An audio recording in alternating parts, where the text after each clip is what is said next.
So good morning to you. Welcome to Asake Online. My name is Zenzele Ndebele, and this is the Breakfast Club. And we are in the election season. We are campaigning. I think this is one of the very interesting elections in so many ways, and unique because it doesn't have the excitement that I've seen over. I mean, I've covered. I don't know, since 2002. I've covered every other election that has happened in Zimbabwe, and I've not seen an election like this one. This is the other election that one of the elections or the only election where there are so many court cases.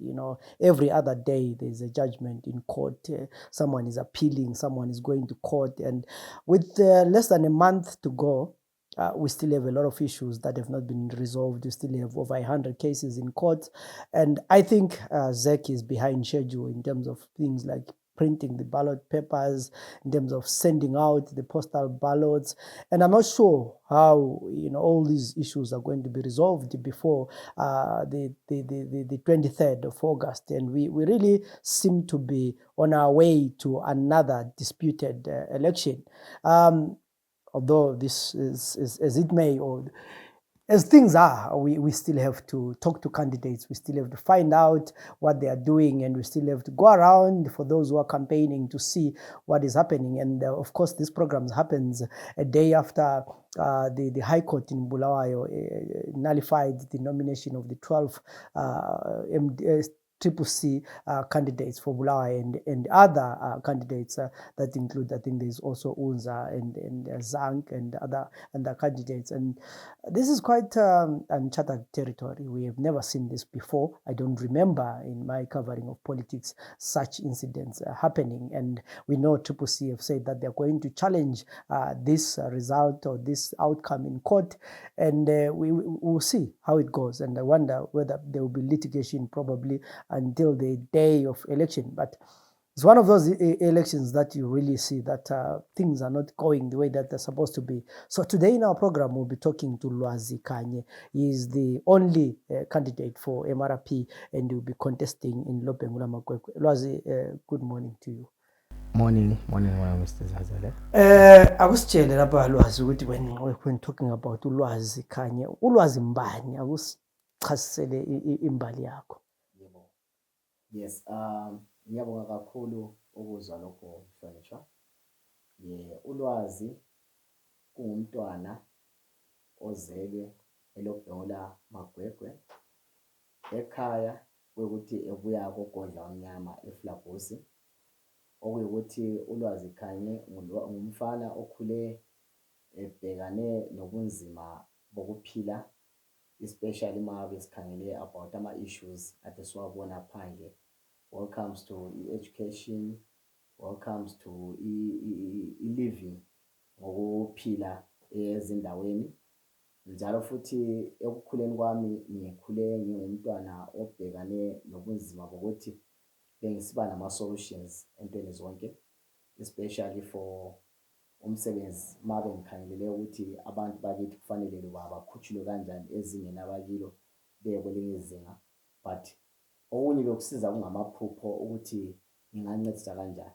But ngase ngibona kwamanje ukuthi hayi, sokwehlule, sokufanele njalo sengiyindoda emadodeni ngikwazi ukuthi balami ngime phambi kwamanye amadoda, ngibeke lokho kufanele kwenziwe induku ebandla, ibekwe njalo bese kusithi isigubhu lesi sisibona sisemanzi ngalesi sikhathi sisigobhe singakaze simoshakala. So yikho khona njengoba ukuhambona ngo-2018 kule ndawo ngize as an independent candidate, okuyukuthi bengangikhangelele ukuthi for ama-solutions in everything azaba khona for ukuthi isizwe sakithi or abantu bakithi bakhululeke ekuzimeni. Yeah, I remember ukuthi ngo-2018 we-independent candidate. Yes. So kuyinokwenza wathi this time around ngifuna ukuma under ibandla than uba yi-independent candidate. Okay. Okungenze ngabi independent this time kuyubuhle ngabunanzelelayo kumthwakazi Republic Party. Mawuyindoda emzini wakho, ngaze kuyindoda engakanani, yebo indoda inkulu le mali eziningi, but umthetho osebenzayo emzini wakho kungowale indoda ekhona engumnikazi umuzi.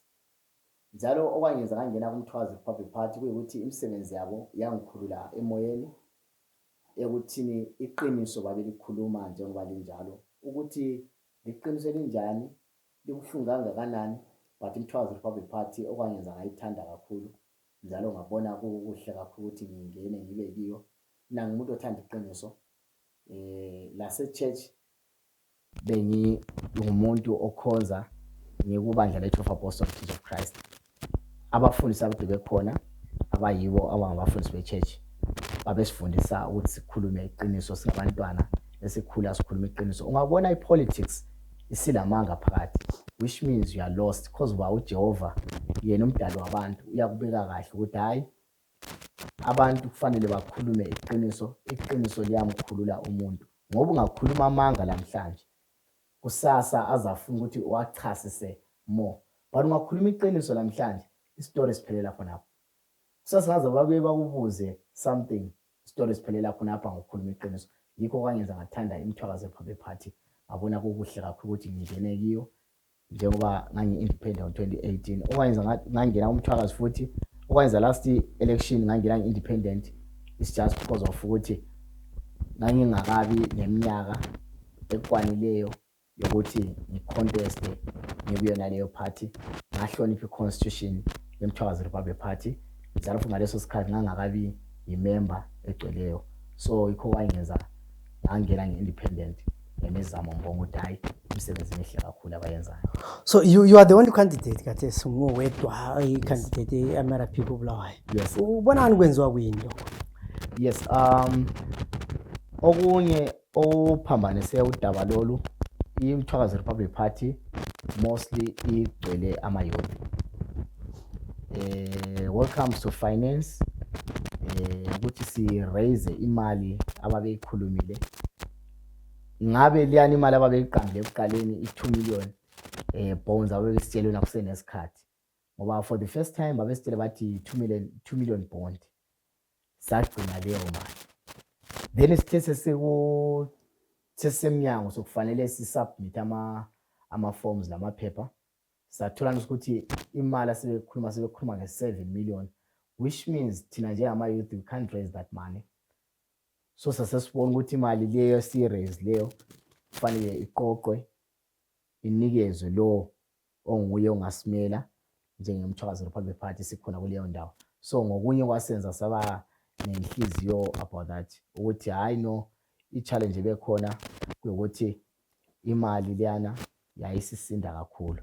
Yikho kwangenza ngagcina sengingena ngaba ngiyedwa for imthwakazi Republic Party, okuyukuthi okunye kuyukuzimisela nokuma isibindi nokungesabi nokumethemba uJehova ukuthi hayi abantwana mase bekhathazekile kufanele sibe nama-solutions ukuthi kade vele bengakhululwa kanjani kulokho okuyikho khona.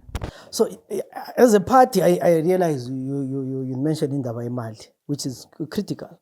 But eZimbabwe umbuso uthathwa via elections. Yes. So now going forward, so if our parties lapha koBulawayo eMathebeleni are not going to be able to contest ama-election, uthathwa njani umbuso? Ulungiswa njani izinto? Okay. For now, especially for imthwakazi Republic Party, ngizakhuluma lokho okulingane mina njengomntwana, kungayisi ukuthi ngingomkhulu kumthwakazi Republic Party, but njengomntwana engakubeka kuyukuthi imthwakazi Republic Party kulibandla elilwela for i-revolution. It's not about political party. Thina what we are fighting for isizwe sikamthwakazi ukuthi sikhululeke. Okuyukuthi thina ekwenzeni konke sikwenzayo, ungakhangela imisebenzi yethu asilani lokuthi ngubani okwalesi sikhathi okhokhelayo, but iqiniso silibeka linjengoba linjalo njengoba sikwazi ukuthi kwalesi sikhathi silama pending issues, lama pending cases, lama pending reports okufanele akhulunywe, especially masikhangela indaba for igugu rawunde, ukuthi thina njengomthwakazi Republic Party esikufunayo kuyukuthi isizwe sakithi sikhululeke njalo futhi for i-devolution isebenze ngendlela ezayenza ukuthi abantu bendawo bajabule bakhululeke ukho konke emsebenzini ukho konke ngokunjalo. Yes. So ungu-MP lapha umela iLobengula-Magwegwe, as it is now libangaki elicontestayo kulokhu constituency nalya? Okay. For i-constituency lana ukhulumela for Candidates for different political parties. Yes. For different political parties, I think for MP if mangaphambanisi singabe sikubo 7. I know it is one of the constituencies labantu abaningi kakhulu. Yes. For ama MPs we are 7. Njengoba khathesi sokukhitshwe i-trips inganiseselama talks le court, siyezaba ngo-6 makuthi ungaba ngaleyo ndlela ukuthi kwenziwe njalo, but kungayisikuthi kwesikujabulelayo ngokomsebenzi ngoba cause thina nje eMthwazi Republic Party asinani lokuthi phansi lobani phezulu lobani, but esingakho ukuthi sifuthi into zonke zenziwe ngendlela ngokuthandwa kwabantu bendawo. Abantu mabengakhetha uMP abamkhethileyo ukhethwe ngabantu abaningi kuleyo ndawo. Njalo sikufuna thina nje eMthwazi Republic Party ukuthi into yonke ibe fair, senzele izinto ngendlela ezayenza ukuthi loba umphakathi ujabule, kungabi nomunye oba nenhliziyo ebomvu ukuthi hayi sokungene bani ngenxa ukuthi ubani kanjani ube offline bengekho.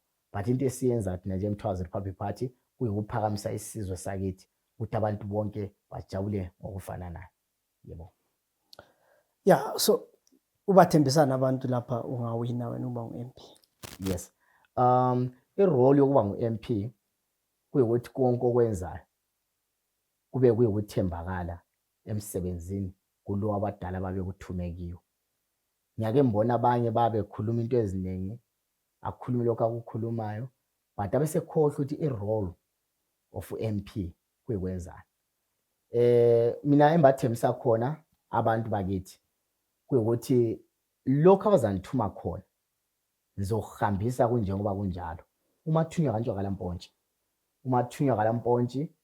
ngizahambisa lokho abakufuna ukuthi ngikuhambise, ngibuye ngiphendukise impendulo yabo ngendlela efanele ukuthi kwenziwe. For me, I will do a sacrifice for some other things, especially when it comes to development yendawo ma sokwehlule. Ngoba vele sikwazi ukuthi for now indaba ekhona kuyindaba yokudevelop indawo. Njalo for the previous MPs, previous councillors, okwenza baba ne-challenge yokuthi bengadevelop endaweni, it's just because of trust. Angeke uthunywe ngabadala for almost about 5 years wehluleke ukuthi ukhiphe i-cent ye-development fund. That shows ukuthi i-trust, you don't have trust. Even though i-government may inikeza i-budget, we know ukuthi i-budget iyaphuma, but kusulakale just okuncane nje ukuthi lawe umphakathi ubone ukuthi kwenzakale something which is bad. So into engizayenza for me, ngizothembakala kukho konke abadala abazanithuma khona, njalo engizokuphathiswa ngivela le ngegovernment le khona for eZimbabwe, ngizaletha ngendlela abadala abafisa ukuthi kwenziwe ngakhona, especially for development yendawo. Engikukhangeleleyo ngikhangelele ukuthi izibhedlela kufanele zithole indlela enhle ukuthi isibhedlela seMagwegwe laphana sithole ambulance. Then bese sikhuluma when it comes to abantwana abancane abasakhulayo ezikoleni zamekha sure ukuthi ama-teachers azofundisa ezikoleni, kuzakuba ama-teachers azoba ne-standard sabantwana bendawo. Njalo for indaba for i-development ngizomekha sure ukuthi ngizo-increase indlela ye-development ngoba cause vele for now indlela esikhona esesiyenza for iLobengula-Magwegwe Constituency kuyindaba i-marketing. I-marketing yezosincedisa ukuthi abantu bendawo bathole imisebenzi, ukuthi ngizoyenza iMagwegwe Lobengula ibe ku-map, so that if mawukuthi umuntu efisa ukuthi ayenze ama-projects akhe or umuntu abuye endaweni azodevelopa ngendlela afuna ukudevelopa ngakhona when it comes to i-business, ngizomekha sure ukuthi iLobengula-Magwegwe izophakama ngendlela ephezulu kakhulu, ngendlela yokuthi abantu bakithi bazokhutshulwa ezingeni abakilo babe kwelinye izinga okunjalo for i-development. Yes. Yeah, ukhulume ngesiqalisana lapha sikhulume ngemali ukuthi kunzima kakhulu for amaphathi asakhulayo mbala abantu abasakhulayo ukuthi bethole imali. I-campaign lapha kume njani kuwe? Wenelise ukunganani ukuthi upote lapho campaign? Okay. For i-campaign ngilabafowethu abangisizayo, abancedisayo, okuyukuthi ngabantu bakithi. Noma ngidonsa nzima, ngizama ngazo zonke indlela, but konke ngikutholayo ngiyakwamukela kubo bonke abafowethu. Ngenxa yokuthi for i-campaign vele khona ngwakho especially mase sikhangelele 1000 lana yaphumayo. For now esizokukhangeleka ukuthi vele ngithe ngiqala for ama days for i-campaign ngangu 0 ground. But then kwasokuvela abafowethu bancedisa lapha lalaphayana, bengincedisa ukuthi bangiphushe ngizama ukuthi bangikhuphuke lapha engikhona ngibe kwelinye izinga. But abantu ngathi ngifika kwenye indawo abadala abantshela bathi hayi mfana thina asinani lamakepesi, asinani nama t-shirt, wena lethizwe konke kuzayenzakalela ngendlela.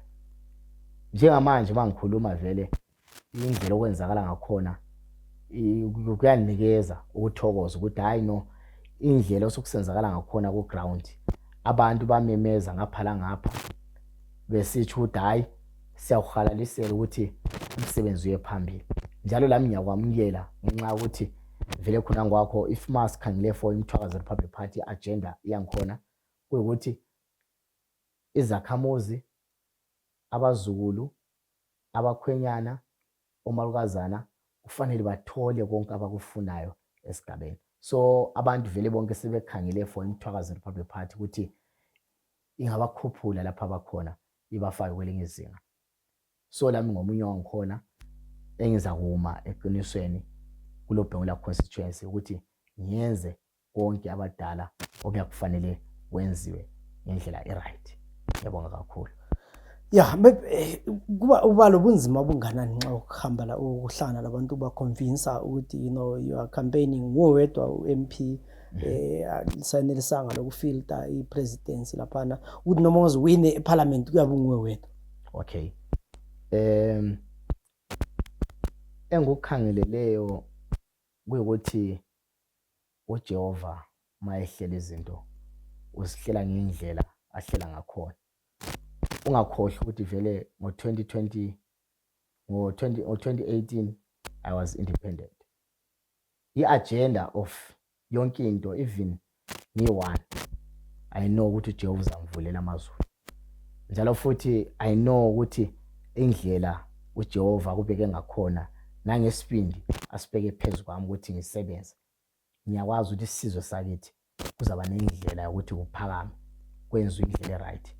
What I believe especially when it comes to indaba for iParliament, some of guys they don't understand iParliament.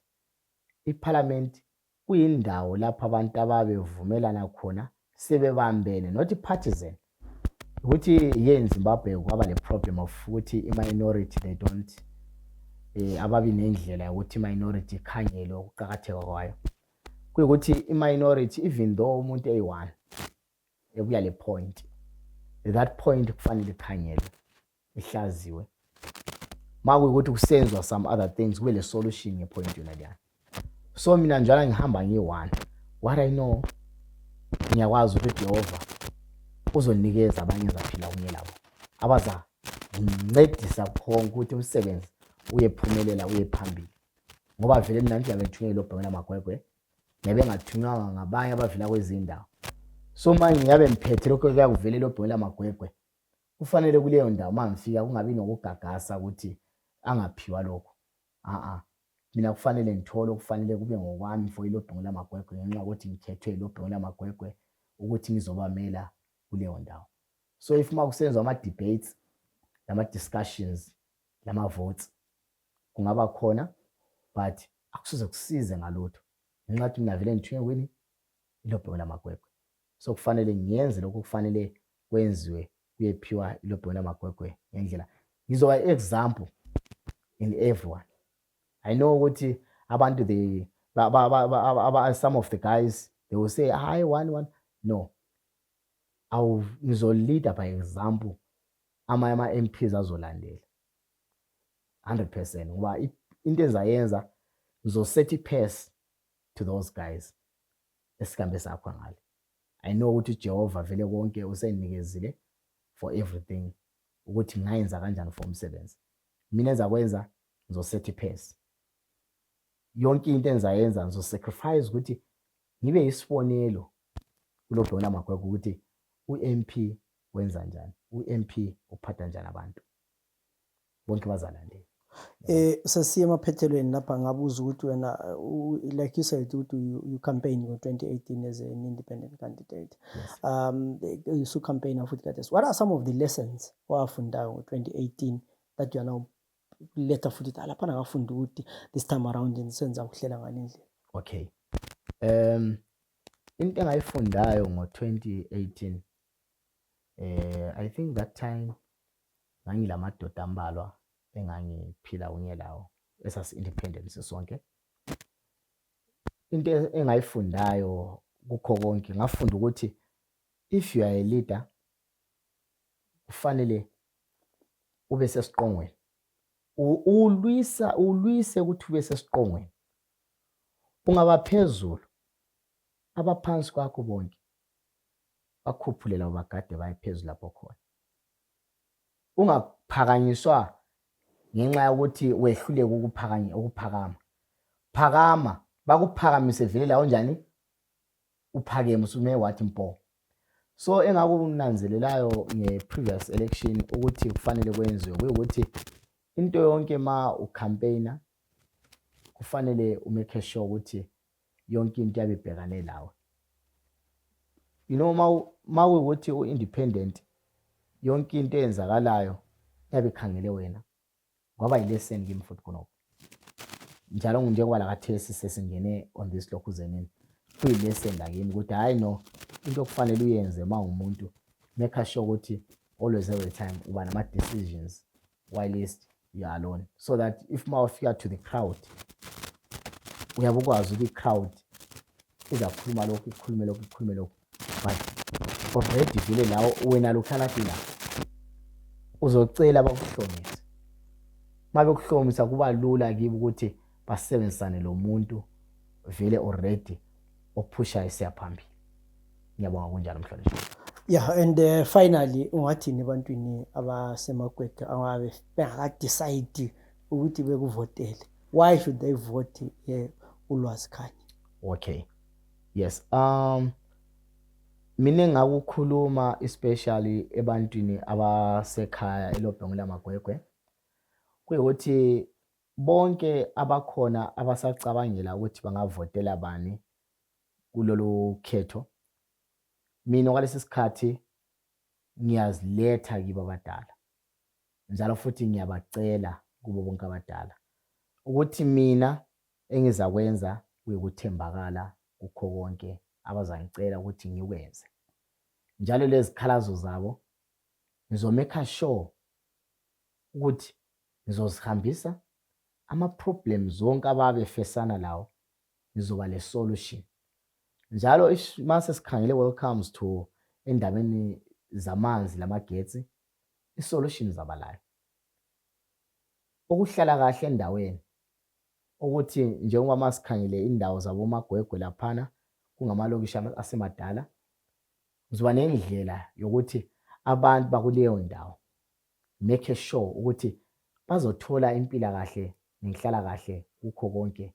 Njalo ama solutions kukho konke ngizomake sure ukuthi ngizaba lawo for indawo yakithi so that njengoba lami vile ngihlala khona endaweni angiyeke ngizinikeze ithuba lokuthi ngiyehlule ukuthi ngiyenze kahle for indawo yakithi. Lapha kulapho engikhulile khona yikho kule nkaba yami yikho kulabantu esizwanana kulabantu esiphile kunye sonke njalo futhi kuyindawo engikwazi ukuthi abantu abakhona kulana ndawo ngabantu esazanayo. Ngizomake sure ukuthi abantu bendawo bazakhushulwa babe kwelinye izinga okunjalo. Aye, siyabonga. This was Lwazi Khanye, who is an MRP candidate for Lobengula-Magwegwe Constituency, telling us about himself and also why people should vote for him. Wakathe singathi hayi i-election sisondele, it's not u-23 kakho khatshana, uthi singambambelele simekele la ehambe campaign laphana ngoba ifidele esikaleni. So these are the last 2 weeks or 3 weeks where people are pushing ukuthi abantu be convince abantu ukuthi election khona. So we wish him luck and we hope to talk to him after the election. My name is Zenzele Ndebele. Till we meet again in other programs, have a good day.